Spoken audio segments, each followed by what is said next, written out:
la bénédiction du mariage, un don de Dieu. Le mariage est instrument divin, un don précieux accordé par Dieu à l'humanité. Proverbe 18, verset 22-24 nous rappelle la bénédiction que représente le mariage. Explorons ensemble la profondeur et la puissance de cette vérité biblique en le soutenant par d'autres passages d'écriture.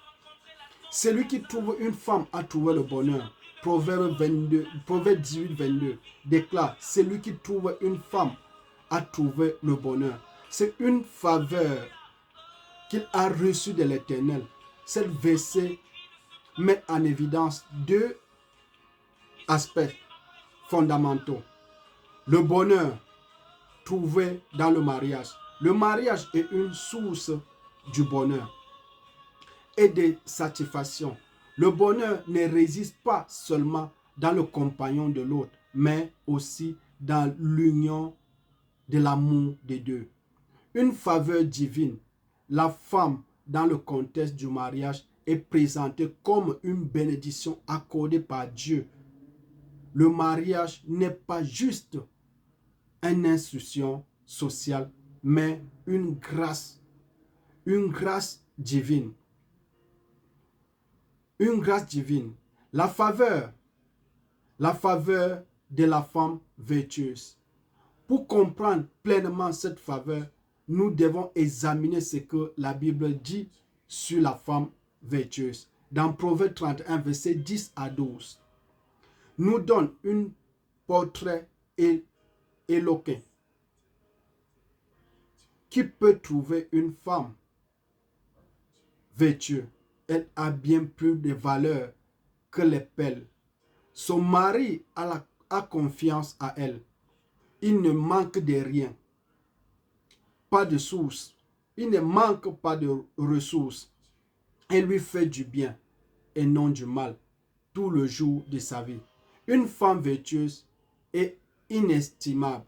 Sa valeur dépasse celle des trésors terrestres car elle apporte sagesse, bonté et force à son mari et sa famille. L'amour comme fondamental du mariage. Éphésiens 5, verset 25 enseigne: Marie, aimez votre femme comme Christ a aimé l'Église et s'est donné lui-même pour elle. Cet amour sacrificiel est le fondement du mariage chrétien. Le mari sont appelés à aimer leur femme avec les mêmes profondeurs et la même dévolution que Christ a aimé l'Église.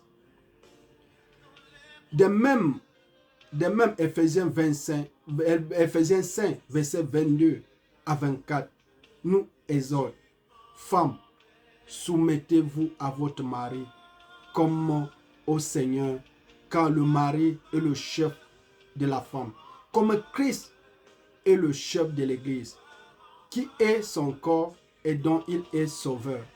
Mais tout comme l'Église se soumet à Christ, que les femmes aussi se soumettent à leur mari.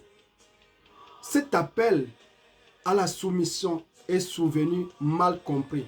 Il ne s'agit pas de soumission oppressive, mais d'une soumission volontaire et respectueuse, reflétant l'harmonie, l'amour naturel, la bénédiction de l'unité.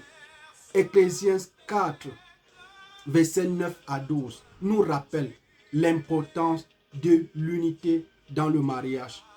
Deux valent mieux qu'un, parce que un est bon. Deux valant mieux qu'un, parce qu'ils ont une bonne salaire de leur travail.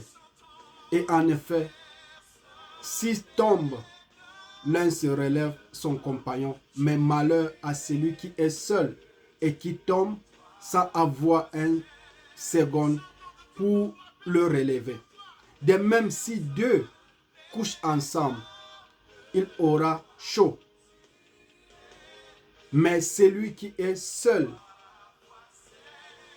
comment aura-t-il chaud comme moi?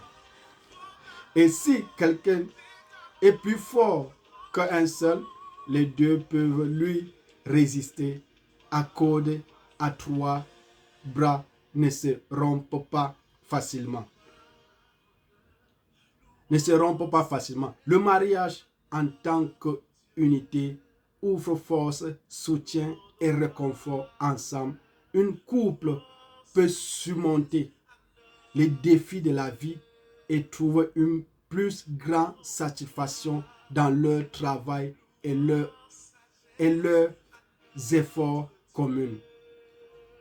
Conclusion, le mariage est une institution divine remplie de bénédictions et de la grâce. Celui qui trouve une femme vertueuse trouve véritablement le bonheur et c'est une faveur reçue de l'Éternel et cultivant l'amour, le respect mutuel et l'unité. Le couple peut expérimenter pleinement la profondeur et la puissance de ce don divin.